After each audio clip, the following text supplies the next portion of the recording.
বন্ধু দেখ, গাড়িটা অনেক সুন্দর না? সুন্দর হইলই কি, এটা মানুষের গাড়ি। আয় বন্ধু, আল্লাহ দিলে দেখবি এই গাড়ি একদিন আমিও কিনবো। কি কইলি তুই? আরেকবার কসে? কইছি আল্লাহ যদি আমার তৌফিক দেয় এই গাড়ি একদিন আমিও কিনবো। সিরা খেতাত ঘুমায়া লাখটিয়ার স্বপ্ন দাওস, শালা ফকিন্নি।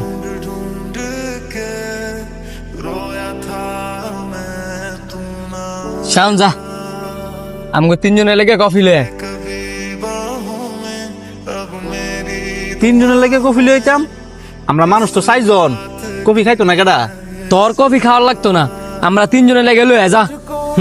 তোমরা 3 জন খাইবা আর আমি চাই চাই দেখমু। তোর টিয়া থাকলে তুইও কফি খাবি, তাড়াতাড়ি যা। যাইতাছি, আমার লাগে কফি লিয়ামু, আমার কাছে টিয়া নাই। শাস্ত্রা দেখছস, খালি মানছে টিয়া দেখাইতো।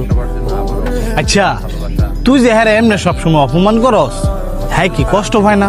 না, হ্যাঁ কষ্ট পায় না। হ্যাঁ যদি কষ্ট পাই তুই, তাহলে এত বছর ধরে আমার বন্ধুত্বের সম্পর্কটা থাকলো না। হ্যাঁ আমার এমন একটা বন্ধু, আমার রাগ অপমান সব হ্যাঁ সহ্য করে নেয়। হ্যাঁ জানে আমি যে হ্যাঁ লগে রাগি, হ্যাঁ ভালোর জন্য হ্যাঁ সাথে আমি রাগ করি। আবার কোনটা আমার অপমান, কোনটা হ্যাঁ সাথে আমি দুষ্টামি করি, এটাও হ্যাঁ বুঝি। আবার হ্যাঁ এটাও জানে হ্যাঁ সাথে সারাদিন রাগ না দেখাইলে, হ্যাঁ সারাদিন না ফসাইলে আমার দিনটা ভালো যায় না। আমার যদি কোনোদিন মন খারাপ থাকে, তাহলে হ্যাঁ কইব, কিরে তুই আমার লগে রাগ দেস না করে, কিরে তুই আমার ফসাস না করে। হ্যাঁ উজ্জে উজ্জে উজ্জে উজ্জে সারা দিন কানের কাছে ফ্যানের ফ্যানের করবো।